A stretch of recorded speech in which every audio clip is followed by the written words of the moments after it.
SEOscience.com. Thank you for listening to another episode of SEO Science. I'm Richie Billing and delighted to be joined by Miko. How are you doing, Miko? I'm good, yeah. We're plotting along working. Yeah, it's been a bit of a slog the last few weeks. Lost in a sea of spreadsheet cells. Basically, yeah.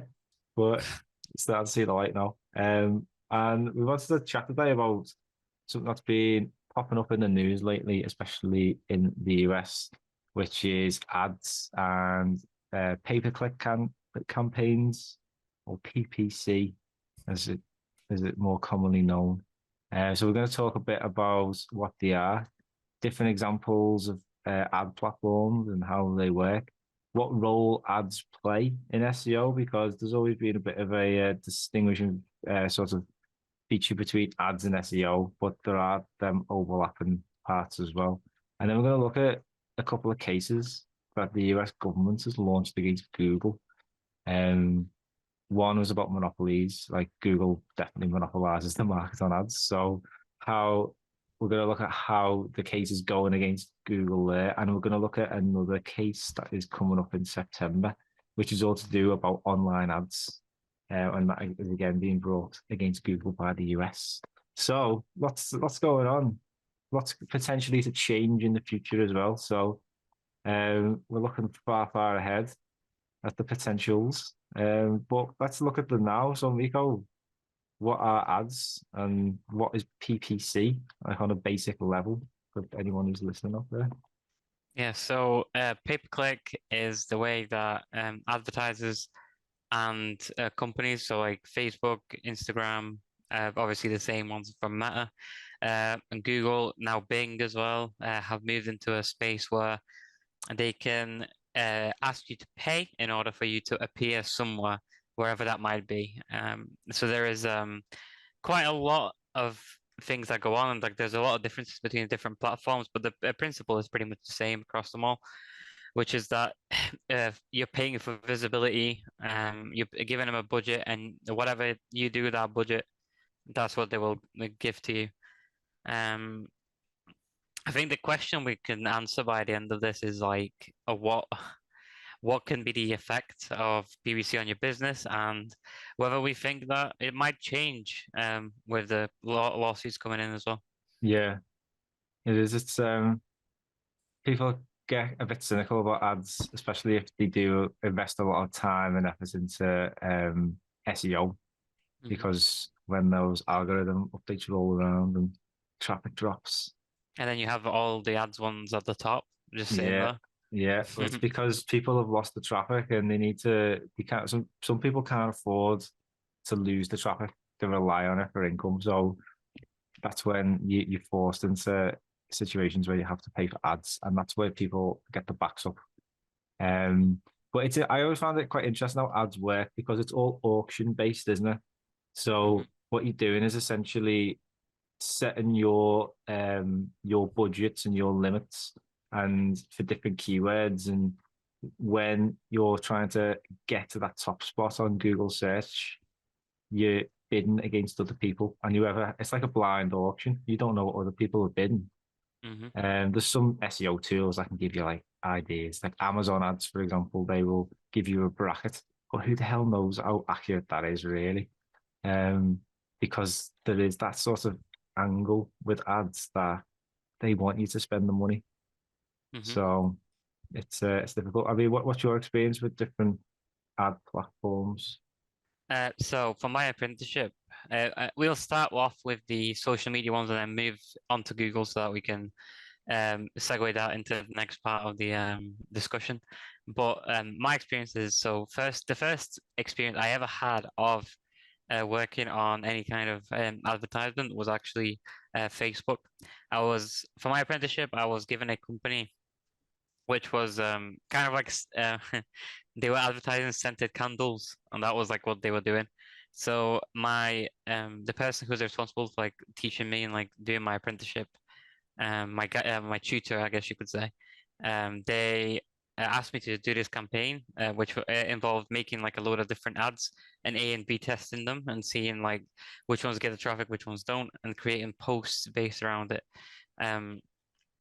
So I was hands off on like the budgeting side of it. I'll just let the company do it themselves.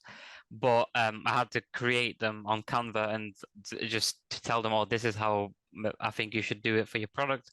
And Instagram works in a similar way. Instagram and Facebook have also been favoring a lot of video advertisement recently, which I was a big thing.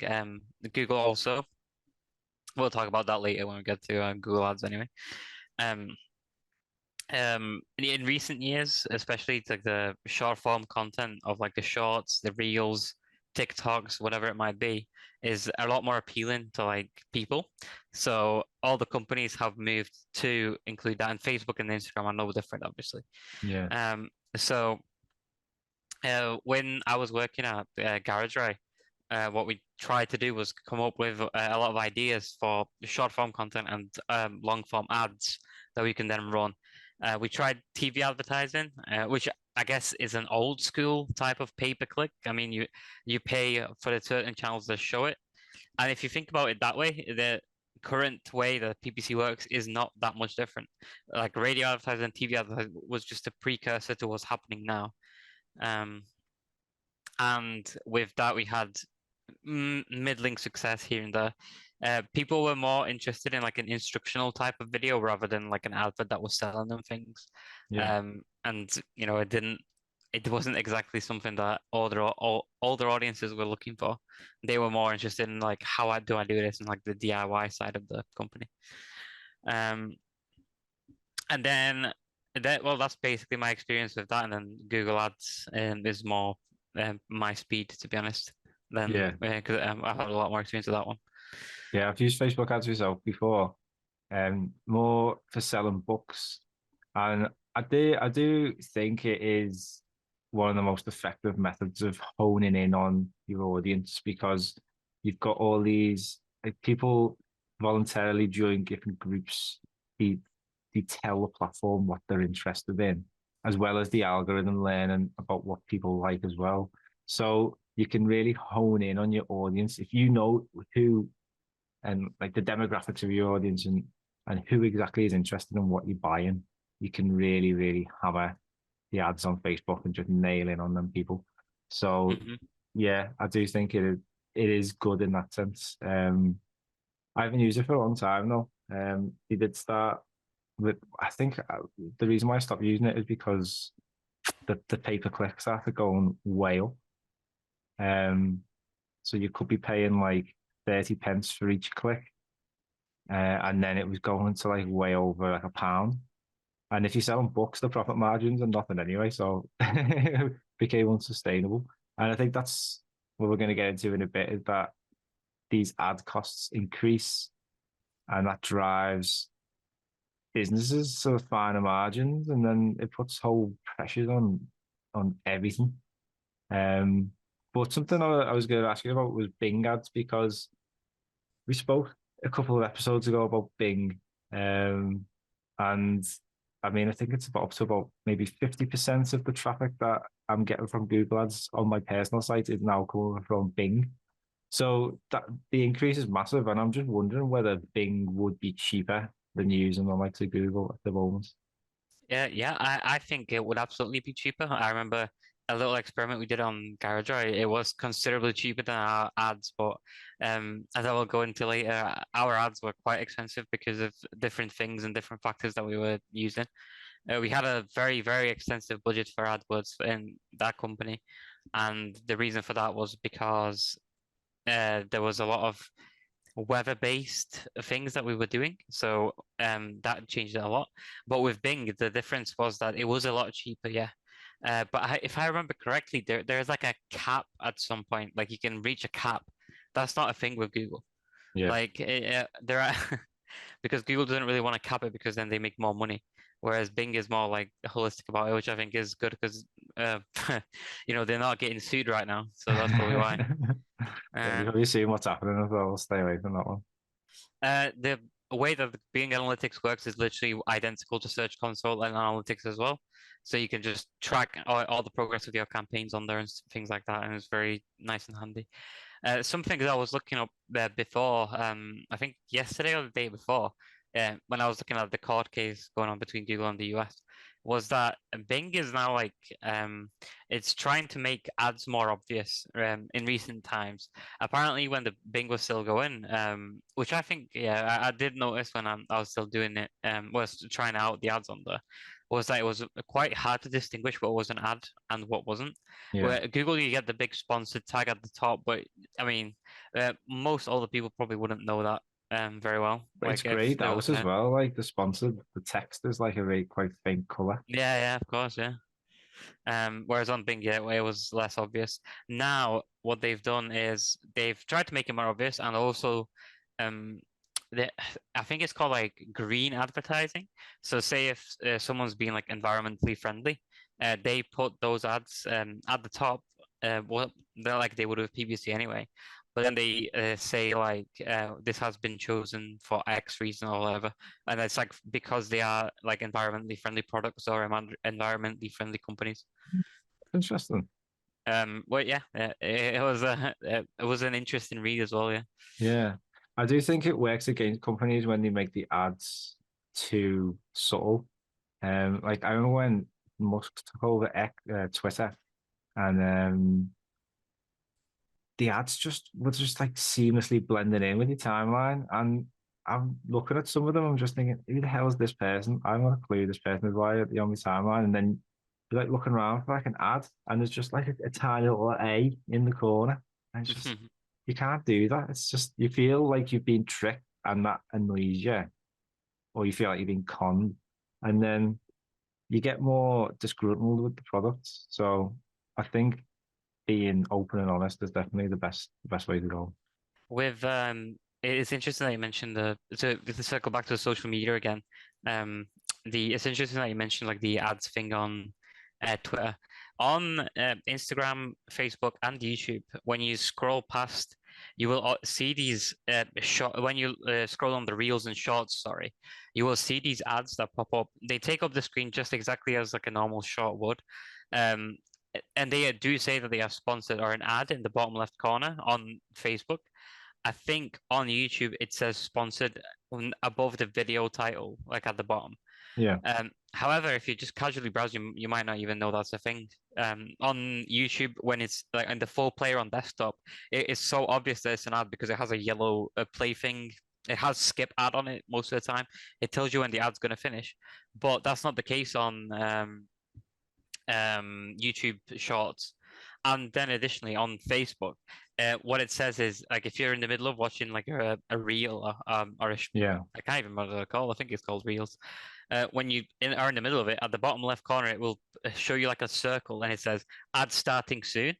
But with these shorts and reels and whatever, you can scroll past to the next one. So it doesn't seem like a very effective way of advertising to me. But yeah. people might have a different opinion on I know. it. I mean, I think I've been commenting to you in the office, haven't I? How much YouTube um is throwing ads at people now, Yeah. and given how these cases are going, and they've got this other one coming up. I think, to be honest, I don't think Google really got a leg to stand on. When a government is coming after you, I don't really see how you win. Yeah. So, Pretty much. but if you look at the way ads are working on YouTube at the minute, they've gone from like 7 or 8 seconds to like 40, 50, sometimes over a minute, like 2 minutes in some cases. And I imagine the longer you add, the more you pay. So the ads costs are definitely going up in value on YouTube, and the production quality of these ads is really high as well. So businesses are investing a lot in them. So it makes you wonder whether Google is just going to scale back. I mean, 3/4 of its income comes from ads, but is it going to sort of move that to YouTube? Because would YouTube be affected? There's probably going to be another case to classify YouTube as a search engine, but they're Hmm. going to argue it's some kind of video platform. But Oh, the litigation is all about search, isn't it? So Yeah. it's a quagmire, honestly. But So yeah. So you got to say, Miko? so interestingly, there was something that I was looking up before the podcast started, and it was what Google offers in their ad program, and video is part of it. But in the a lawsuit, like reading through the files, YouTube ads are not mentioned once. So I Yeah. think you're onto something there. I think like it might have another case against that in the future, for sure. Yeah, especially it's like I don't know, like like a mob or something just transferring or it's stashed to like a different stash house. Hmm. So that's all Google, isn't it? We're just gonna move it from here to here. You can't get us there, so see you later. Um, Um maybe that's the way they go for yeah. it. So we've had a look at what ads are, spoken a bit about the issues and with them and how they work. Um SEO and ads, there is a link between them as well as a lot of differences. But what sort of role would you say that ads play in SEO? To break down, I think we should probably first talk about a little bit about how ads work, so that we can then recontact not how ads work, but all the exact functions and functionalities of Google Ads, because we Yeah, haven't really touched on that just yeah, yet. that's fair. Yeah. And what we can do with that is then we can use that to inform like the knowledge on the SEO front. So with Google, the way they do it is so you already mentioned it, like it's an auction. So you put up all these keywords that you want to rank for or appear on or whatever it might be, and then you bid against other companies that are also trying to get onto the same keywords as you are and appear up at the top. This can be really expensive to really cheap, depending on what keywords and what products you're targeting. Um, However, there is also multiple avenues that you can do it on. I believe that there are five of them, and it is direct search, Google, display. I can't remember the last one. But yeah, and each one of them also has its own separate bidding system. So for example, you'll be bidding on keywords on YouTube for the video one, and they will appear on the Google search results and they will appear in YouTube, depending on what you search for, obviously. If it's something if Google understands contextually that what you're looking for is like a demonstration video, they will bring it up. It happened for GarageEye as well. Um, or for example, if you're trying to just get like a display ad, which is just in the right corner of the search rather than one that appears at the top of the rankings, you can also go for that. So there is a lot of things that you can be doing with advertising, but the one that we are talking about and most commonly, and what the lawsuit is about, are the search ads. Search ads appear at the top. Um, well, I was going to say top three, but it can actually be up to top five ads that appear at the top of the rankings. And these eat into the SEO results in an unnatural way. And Google celebrates this obviously because they make a lot of money out of it, so they don't really care about that. What this can mean for SEO and like SEOs in general is it can make you feel very like upset or maybe like, oh, all this hard work I'm doing in SEO and I only appear fifth in the search results, even though I'm number one, apparently. But there's Yeah, four other people above me that just paid for the convenience. yeah, In video game terms, especially in free-to-play games, there is a term called pay to win, yeah. and that's what I like to attribute PPC to, because Definitely. it's literally the exact same thing. Like It you is. pay to win the rankings, don't you? So pay to skip the queue, pay to skip the rankings, same kind of deal. Um, and that's what I think is the biggest hurdle for a lot of SEOs is understanding that ads can be used to help you, not just ads can be used to Completely. help you and not just harm you and like not make you feel like make you feel bad for not having access to them or not using them. Yeah, definitely. It's um it's interesting how Google play around with the ads as well. Like we've been talking, haven't we, about this subtle positional change that they've made. So usually there'll be a bunch of ads at the very top of the search, and then you'd get like a featured snippet or Mm-hmm. some kind of search feature, and then you get like your organic results. We've seen recently, haven't we, a featured snippet at the top, then the ads, and then the organic search results. It's I don't know whether that's it's like A/B testing for Google, isn't it? But I don't know whether it would make a difference to the experience of clicking on the ads. I don't know. What do you think? I just think it just makes it a little bit frustrating for the most part. I think the experience is it's fine for the end user at the end of the day because they are searching for a particular keyword and say like the ad takes them to what they're looking for, then that's okay.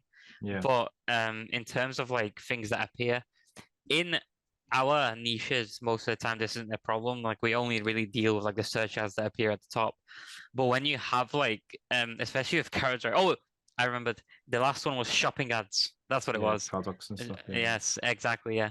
yeah, Because what that does is, so say I'm looking for like a product, say like a pair of shoes or something like that. The screen looks completely different to how a normal search result looks. You have at the top of the screen, there's like shopping ads. You have like all these different types of trainers or shoes or whatever. On the right side, you have different types of trainers, the ones that are picked out, which are the display ads. Shopping yeah, ads at the top, display ads at the right, search ads at the top, like sandwiched, like obviously the top search results. And then sometimes you have a video ad.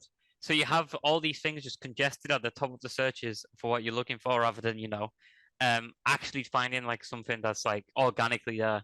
yeah, And that is for me is like the creator of the biggest problems on the yeah. It dilutes everyone. If there's too many ads there, it dilutes the value of putting the ads there in the first place because there's too much competition.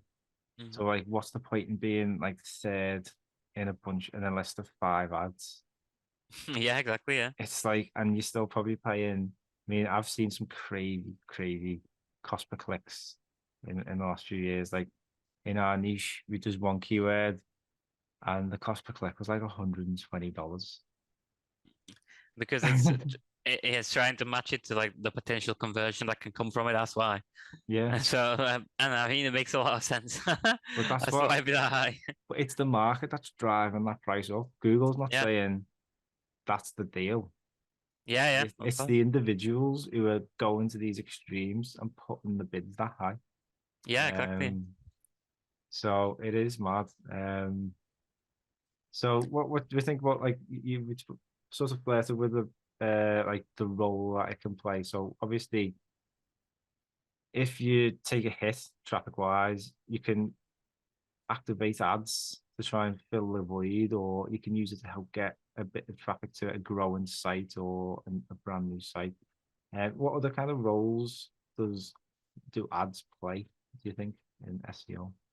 I think it's what worked really well for me in the past is diversifying your portfolio of advertising, so like, or marketing rather, I should say.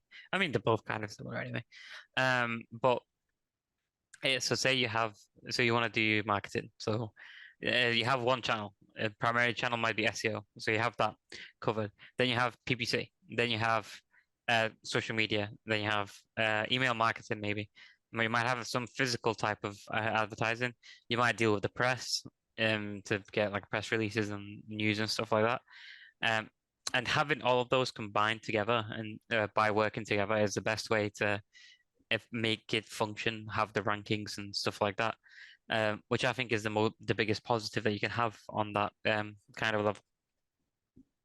I think PPC is a big part of that. And when it comes to SEO specifically, um, what sometimes that we had was we'd have a search result at the top, sorry, a paid search result at the top, then our page will be second, and then we'd have like site links or something like that.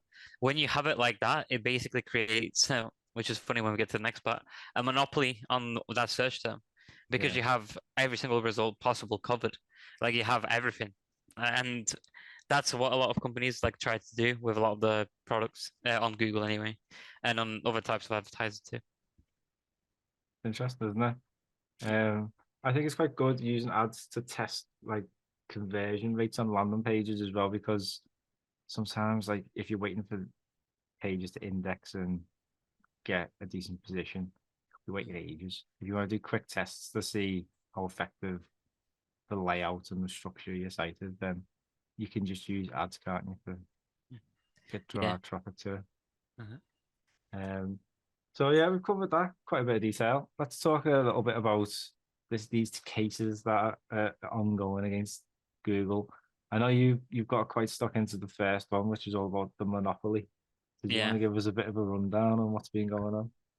Okay. So I guess starting out, the best way to phrase it is this: in I believe in American law, a monopoly is something that owns over 70% of the market. Google has owned the search market for years, and I mean, it's at the time when they submitted the lawsuit, it was at 89%, which is that's a lot higher than what the threshold is for a monopoly. Yeah, Uh, but that's what makes the case interesting, in my opinion, is because how do you but what does that mean? Like, what does that mean in a digital age? Like, yeah, it has a monopoly, but there wasn't any competition. It's so synonymous with searching that rather than I'm going to search a term, you say I'm going to Google this, I'm going to exactly. Google that. Like, it's literally synonymous. Like, you can't argue that it isn't a monopoly. But I think the more interesting and like pressing part about it is it bad that it is a monopoly? Is it bad that it has? And I think the case with the ads is a reason as to why it is a bad thing. But Yeah, in general, I would think that it's mainly kind of a positive, to be honest. I mean, yeah, competition always helps and whatever. Like, yeah, it yeah, absolutely is a large part of like success for businesses. But when you have been running the game for like 20 years already, and there's not really any, well, there is some competitors as we talked about with Bing before, but I can't really because Google is so ubiquitous and so massive in terms of everything. And most browsers that you use, or people will tell you to just use Google, like whether you're using Google Chrome or using Edge. The top search, the funniest part of Bing for me. Do you know what the most searched result is on Bing? Google. Or Google, yeah. So that's what a big part of the monopoly is like how do you tackle something that is so large that no one can really get into the market? I You know. can't you can't really just be like, oh yeah, we'll cut Google off, but then what's gonna happen there? Like Yeah, you can't just Bing isn't just gonna magically rise up and become the top because like people might just use like Facebook search or something yeah, like that. Something that they're already used to, like they already exist in the ecosystem for. Um, so making like a big, I guess they can uh slap fines on Google, make them pay like I think the ad lawsuit or the monopoly one, I can't remember which one, is like being sued for $24 billion. That's chump change for them, really. Like, yeah, it's not really chump change, but it is basically. Like, I mean, they probably make that off ads in like a yeah, couple of months. yeah, probably, yeah. The revenue is insane. Yeah. It was interesting what Google's defense was. They just said we've won because we've got a superior product. Yeah, And yeah. But I and mean, what else can they yeah, say? yeah. And another thing which I found quite interesting is that it's the claim that it's not a monopoly because what monopolies tend to do, and this is the negative side of monopolies, is that they create a product, dominate the market, but once they're in that dominant position, they make the product worse to increase their um, returns. Now, a lot of SEO people would argue that search has been made worse, Mhm. um, and that's driving people towards ads, which is increasing their profits. So the monopoly argument is quite strong, but that is Google's counter. Mhm. And it's interesting what you say about the practices Google have adopted to make sure that they are the default for like different devices and products. Now I know they pay Apple an awful lot of money. Mhm. They also pay Verizon, Android, and I think in 2021, um, they paid 26.3 billion to Yeah. these companies to make sure that they were the default browser. Mhm. And they know that they're going to get that money back because when people use the browser, they're going to click on the ads. and that's how it all works. Some interesting quotes that have been brought up. So these are from the closing deck, search advertising US and plaintiff states versus Google. And these are on monopoly power. So this is in regards to what the case is about, effectively. From United States versus EI DuPont and Nemours from 1956. So this is quite old. Monopoly power is the power to control prices or exclude competition. From AM Tobacco Co. versus United States. So this is like about cigarettes and well, tobacco in general. The material consideration is in determining whether a monopoly exists if power exists to raise prices or to exclude competition when it is desired to do so.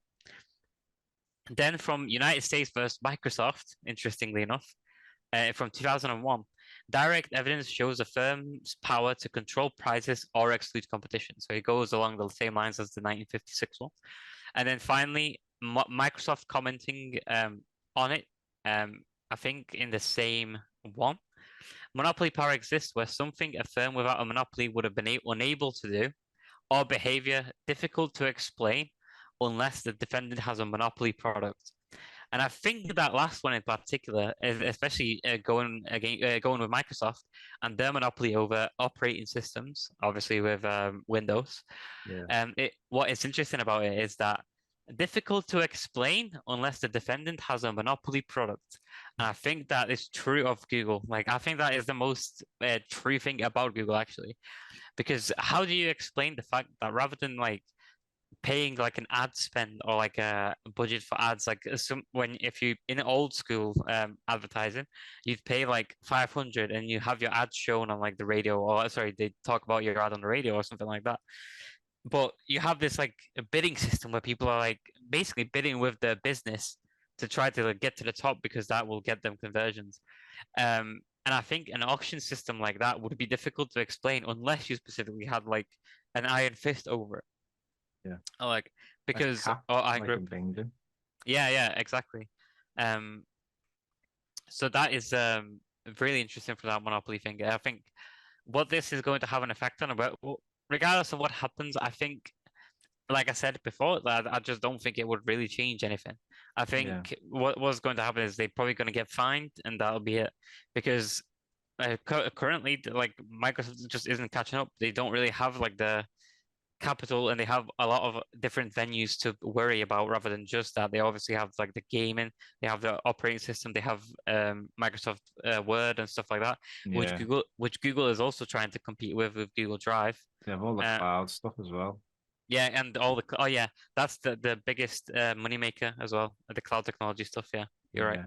It's amazing, isn't it? It is interesting though, because some of the sorts of comments I was reading about the case, obviously in if it goes really badly for Google, there is the potential for them to have to change the business practices.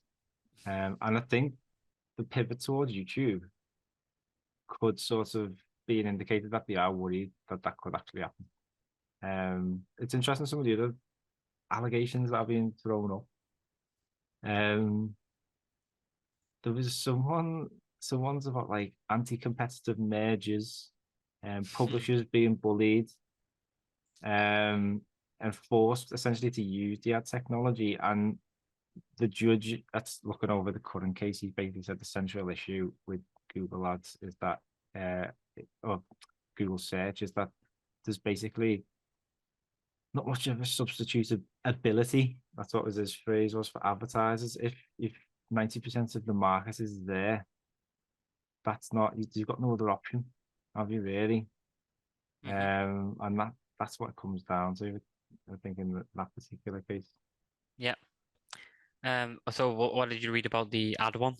The ad one's quite interesting because this was filed, I think, January this year.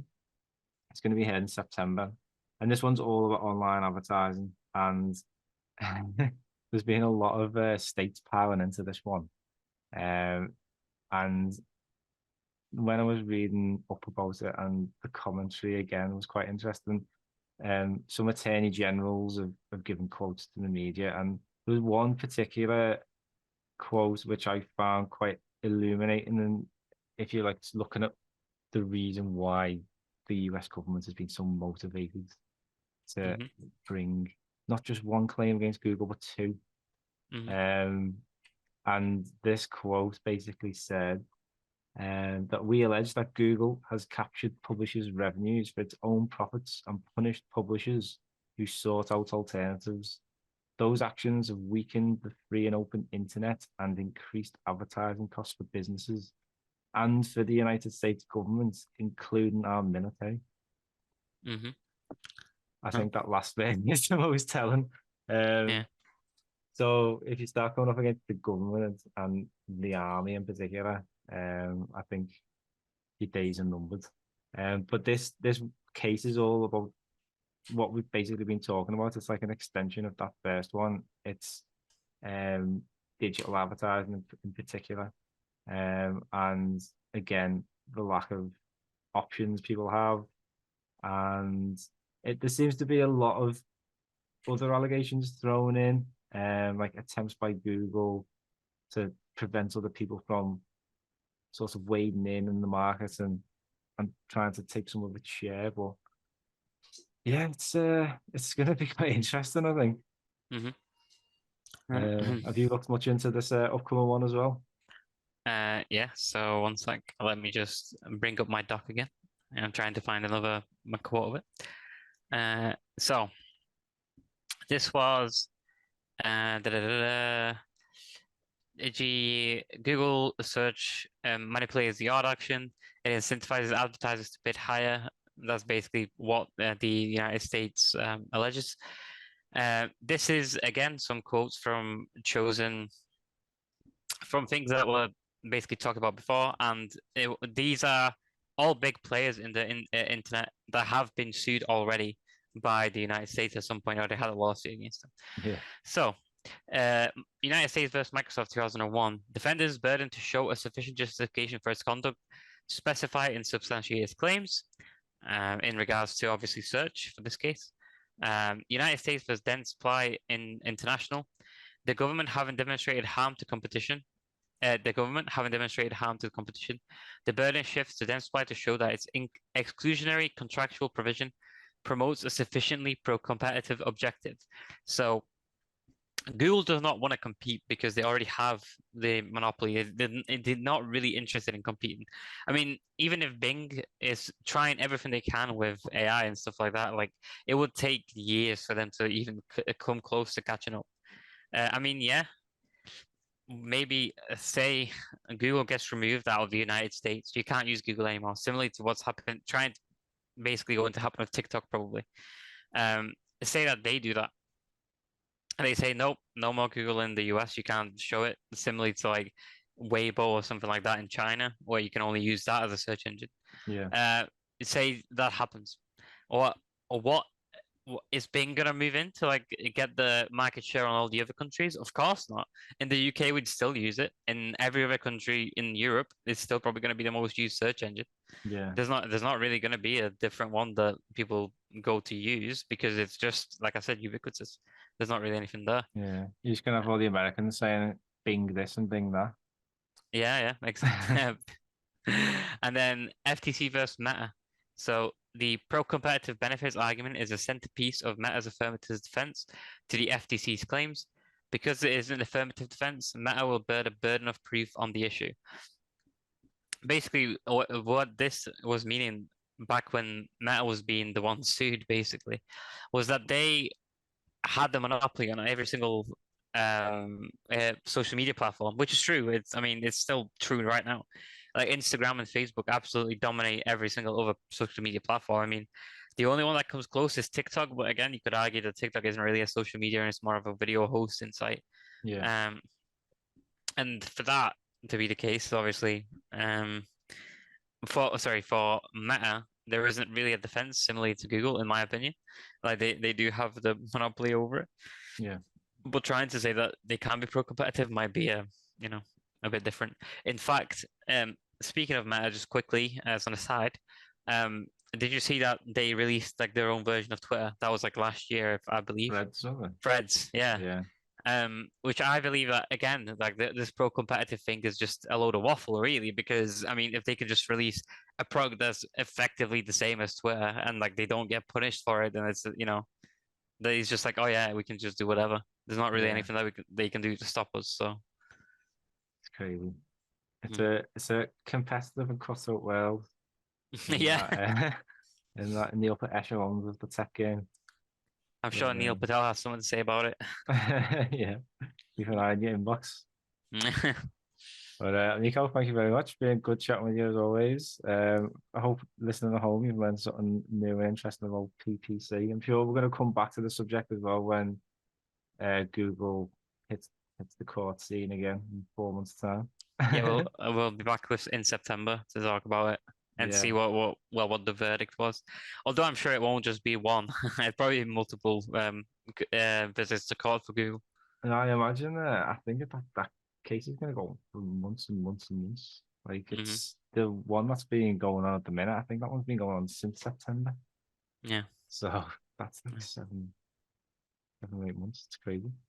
But yeah, all right. Thank you very much for listening. If anyone at home wants advice, help, support with pay-per-click campaigns or SEO as a whole, be sure to give us a call or a click at Billion Media. Our link is in the description. But again, thank you very much for listening to SEO Science, and we'll be back next